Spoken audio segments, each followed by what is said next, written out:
Before there was Persia, before there was Iran, there was a plateau. A vast, ancient plateau rising between the mountains and the sea.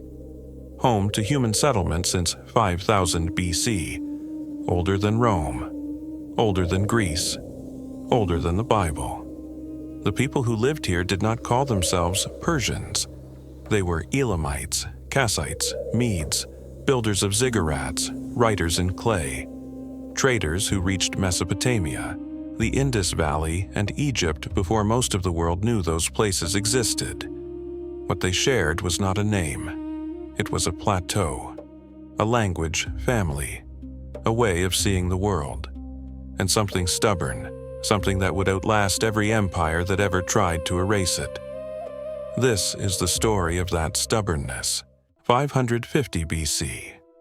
A man named Cyrus united the Persian and Median tribes, defeated the fabulously wealthy King Croesus of Lydia, captured Babylon without a battle, and built the largest empire the world had ever seen, stretching from the Aegean coast of Turkey to the borders of modern Pakistan and Afghanistan. He did it in less than 30 years. But Cyrus was not just a conqueror. He was something far more dangerous to every empire that came after him. He was a statesman. He allowed conquered peoples to keep their religions, their languages, and their customs. He freed the Jews from Babylonian captivity, an act so astonishing the Hebrew Bible calls him the Anointed One of God. He created the Royal Road, a 2,700-kilometer highway from Susa to Sardis with postal relay stations. 2,000 years before the Roman Empire built its roads, Persia had already solved the logistics of empire. His successor, Darius the Great, built Persepolis, a city of impossible grandeur, and extended Persian rule into Egypt, Thrace, and the edges of India. Under Darius, the Persian Empire governed roughly 44% of the world's entire population. No empire before or since has come close to that proportion. The philosopher Hegel would later call the Persians the first historical people. The world's first superpower was not Rome. It was not Greece. It was Iran, 330 BC. Alexander the Great marches into Persepolis and burns it to the ground. The Achaemenid Empire falls.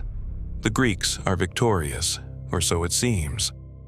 Within years of the conquest, Alexander himself begins wearing Persian robes, adopting Persian court rituals, and marrying a Bactrian princess. His generals protest. He ignores them. The greatest conqueror in history is being absorbed by the civilization he destroyed. When Alexander dies in 323 BC, his Greek successors, the Seleucids, rule the Iranian plateau. But they are never truly in control, because in the east, a nomadic Iranian people called the Parthians are watching and waiting. By 247 BC, the Parthians have expelled the Greeks and rebuilt an Iranian empire. By 53 BC, they have inflicted one of Rome's most catastrophic military defeats at the Battle of Carrhae, killing or capturing 40,000 Roman soldiers. Marcus Crassus, one of the most powerful men in Rome, dies in the attempt. Lesson 1 of Iranian history: you can conquer the land. You cannot conquer the civilization. 224 AD. A new Iranian dynasty rises, the Sassanids. For 400 years, the Sassanid Empire is the great rival of Rome, and then of the Byzantine Empire that replaced Rome. Neither side ever truly wins. They fight to a draw across centuries, across deserts and mountains, draining each other's treasuries and soldiers in a conflict that historians now call the world's first Cold War. But inside Iran, something extraordinary is happening. The Sassanids declare Zoroastrianism the state religion, a faith born on the Iranian plateau that may be the world's oldest monotheistic religion, and that directly shaped the theology of Judaism, Christianity, and Islam. Persian art reaches new heights. The silver plates of the Sassanid period, showing hunting kings, mythological battles, feasting courts, become the most prized luxury goods in the known world. They travel east along the Silk Road into Tang Dynasty China. They travel west into Byzantine churches. Persian silk, Persian music, Persian poetry fill the courts of Constantinople and Chang'an simultaneously. When the Sassanid Empire finally falls to Arab Muslim armies in 636 AD, it will be the third time in 1,000 years that a foreign force has taken Iran by force. And for the third time, Iran will respond the same way. It will absorb. 636 AD. Arab Muslim armies defeat the exhausted Sassanid Empire at the Battle of Al-Qadisiyah. Islam sweeps across the Iranian plateau. A new religion, a new language of power, a new world order, and yet Iran does not disappear. This is the second great lesson of Iranian history. Every conqueror eventually speaks Persian. Within 2 generations of the Arab conquest, Iranian scholars, administrators, and poets have become the intellectual backbone of the Islamic Caliphate. The Abbasid court in Baghdad, the center of the Islamic world, writes, thinks, and governs in Persian as much as Arabic. Iranian Muslims do not become Arabs. Arabs, in the courts of power, become partly Iranian. A physician from the city of Hamadan, Ibn Sina, known in the West as Avicenna, writes the canon of medicine. For 600 years it is the standard medical textbook at European universities. A mathematician from Khwarezm, Al-Biruni, makes the first accurate calculation of the Earth's circumference, 1,000 years before modern science rediscovers it. A poet from Nishapur named Omar Khayyam solves cubic equations and writes verses of such beauty they are still read in 80 languages today.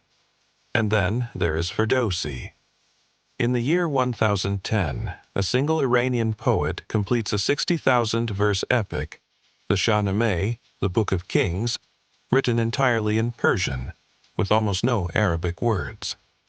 A poem so powerful it single-handedly saves the Persian language from being absorbed into Arabic. It is still the national text of Iran. The conquerors brought a religion. Iran gave that religion its literature, its philosophy, and its poetry. 1220 AD. Genghis Khan arrives. What follows is the worst destruction in Iranian history. The cities of Nishapur and Merv, 2 of the greatest urban centers in the medieval world, are leveled. Their populations massacred. Irrigation systems built over centuries are shattered. Historians estimate that up to 3/4 of the population of Khorasan, Iran's northeastern heartland, is killed or displaced. Millions die. And yet, within 2 generations, the Mongol rulers of Iran, the Il-Khanate, have converted to Islam. They have adopted Persian as their court language. They are commissioning the most breathtaking works of Persian architecture ever built. The Sultaniya Dome, soaring 50 meters above the northwestern steppe, remains one of the largest brick domes in the world. The Mongol princes are funding Persian manuscript painters, patronizing Persian poets, and intermarrying with Iranian nobility. The third lesson of Iranian history: even annihilation is temporary. The plateau remains, the language continues, the culture waits and then returns, sometimes through the very hands of those who tried to end it. 1501 AD. A 14-year-old red-haired boy named Ismail rides into Tabriz and declares himself Shah of Iran. He is the founder of the Safavid dynasty, and he makes a decision that will shape the Middle East for the next 500 years. He declares Twelver Shia Islam the official state religion of Iran. At the time, most Muslims in the region are Sunni. The Ottoman Empire to the west is Sunni. The Uzbek Khanate to the east is Sunni. Iran, almost overnight, becomes a distinctly Shia island in a Sunni sea, and that distinction becomes the foundation of a uniquely Iranian religious and cultural identity, that can never be absorbed into the Arab or Turkish world. What follows is one of history's most remarkable cultural flowerings.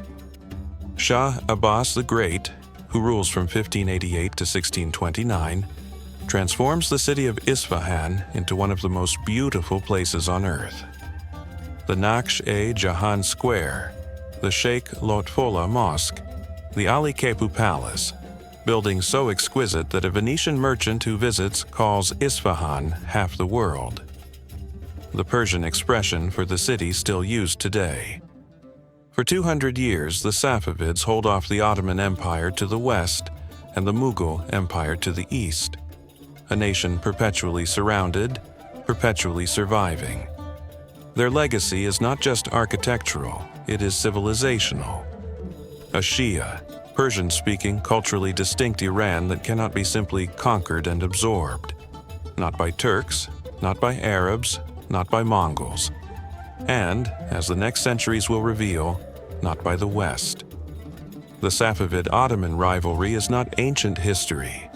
It is the direct ancestor of today's Iran-Saudi Arabia conflict, a 500-year-old Sunni-Shia geopolitical competition that still shapes every war, every proxy network, and every diplomatic standoff in the modern Middle East. By the 19th century, Iran faced a new kind of invader, not armies, capital. Russia and Britain carved Iran into spheres of influence without formally occupying it. Britain took control of Iran's southern oil through the Anglo-Persian Oil Company, later renamed BP. The profits went to London. The poverty stayed in Tehran.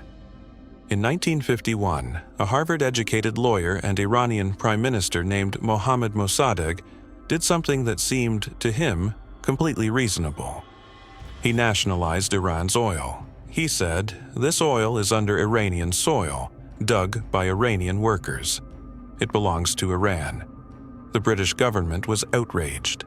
The American CIA was concerned.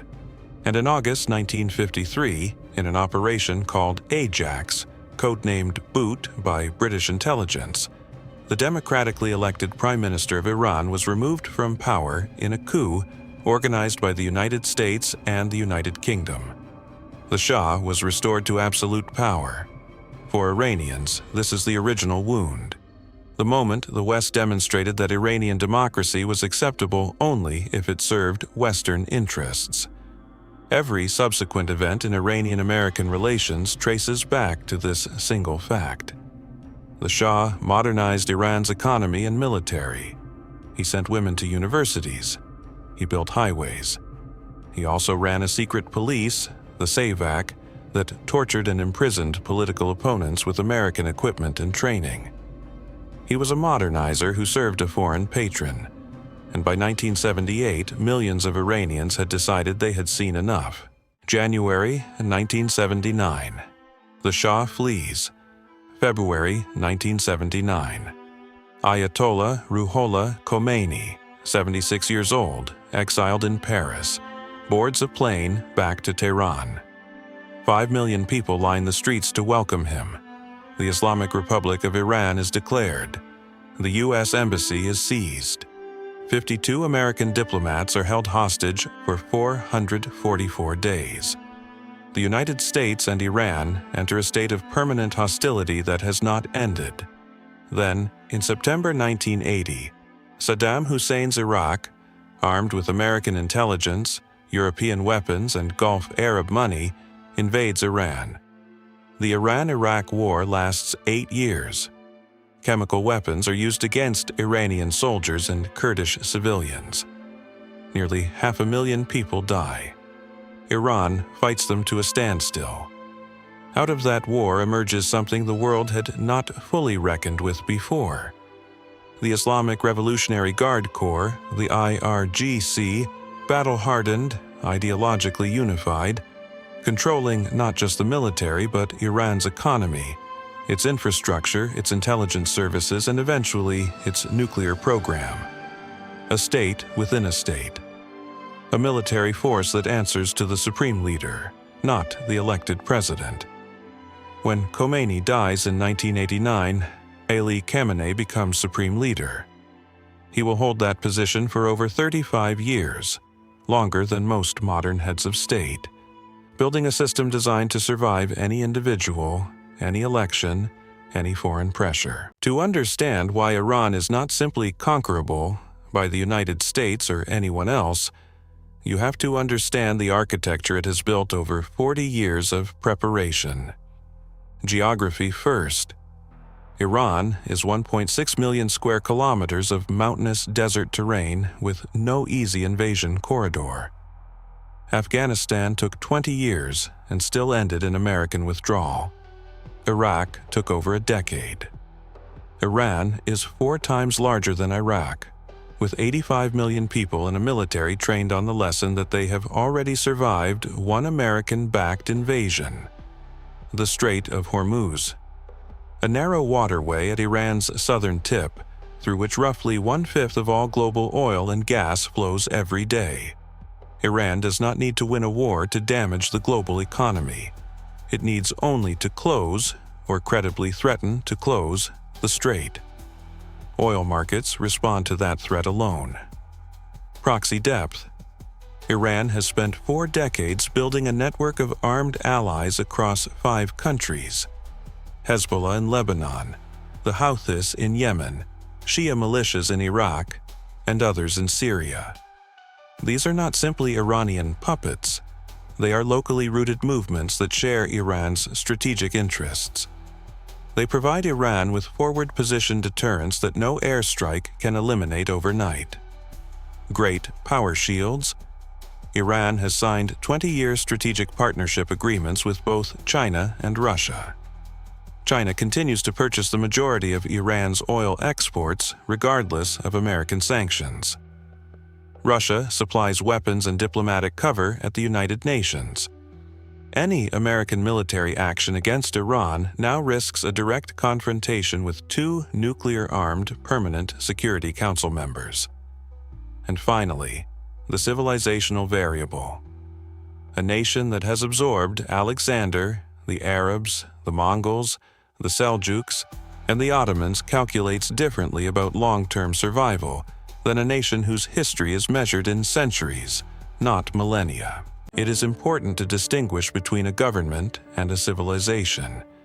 The Islamic Republic of Iran is a government, one that is contested by millions of its own citizens. The protests of 2009, 2019, 2022, and 2025 were not the actions of people who loved their rulers.